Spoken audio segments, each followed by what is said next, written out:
I have no disclosures.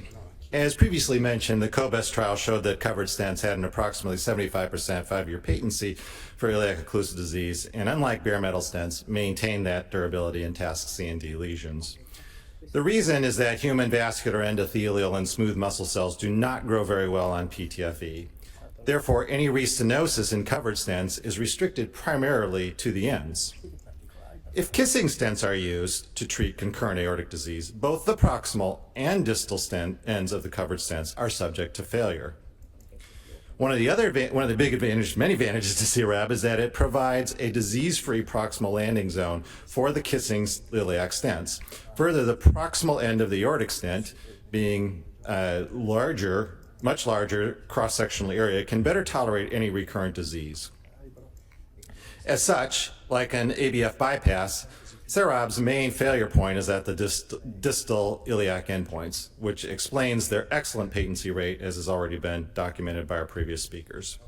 Unlike ABF bypasses, both the proximal and distal endpoints are in the more favorable end-to-end orientation.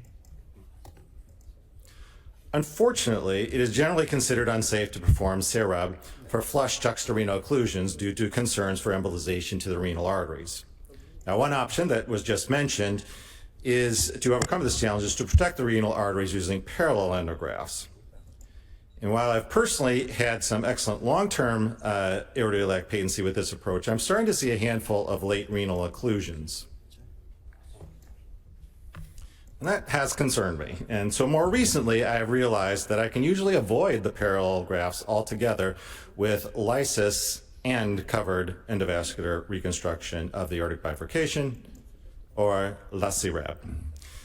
Now, I'm sure a few of you are asking, lysis for chronic aortic occlusions?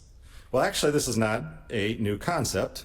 In 2009, the Cleveland Clinic published their external experience with an endo-first approach for aortic occlusions in 31 patients. But what was often underlooked in this series is that 9 of the patients underwent thrombolysis for the initial approach. And none had complete resolution, but lysis enabled safe additional procedures in all 9 of those cases. And the reason that I think this works is because the juxtarenal thrombus does not harden and sclerose down as in smaller vessels. Instead, it maintains a gel-like consistency, and that gel-like proximal plug actually lyses pretty quickly. To illustrate, consider the case of a 54-year-old male with a long-standing history of iliac occlusive disease who had a long delay in referral after this CT scan. Note that while the occlusion begins at the renal arteries, the atherosclerosis actually starts much lower.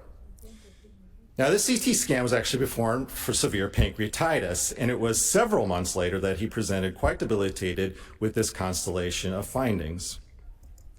So the thrombolysis was initiated 6 months after the CT scan that I showed you, and much longer after the start of the symptoms. But you can see how easily the wire passes through the occlusion and into the more symptomatic leg. And after just 24 hours of single lumen infusion, we have significant clearing bilaterally. And after 48 hours, have pretty straightforward anatomy for CRAB. He had dramatic clinical improvement by 1 month and remained symptom-free at 18 months. I recently published my experience with this approach in 6 patients. The total duration of symptoms prior to thrombolysis averaged 23 months. Radiographic confirmation of aortic occlusion on preoperative imaging was noted an average of 190 days, about 6 months, prior to the start of thrombolysis. Now, technical success in this small group was 100%, and so far I've not had any problems, but it is a small group. And here are the images from the other 5 patients.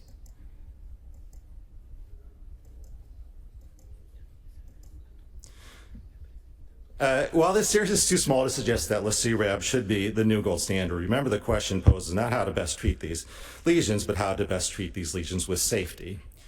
Safety being the key word. And the NISQIP data has consistently shown that the 30-day mortality for ABF is 5.2%, and endovascular therapy is about 1/4 of that. Therefore, for safety, endo is the way to go. And viva la CRAB.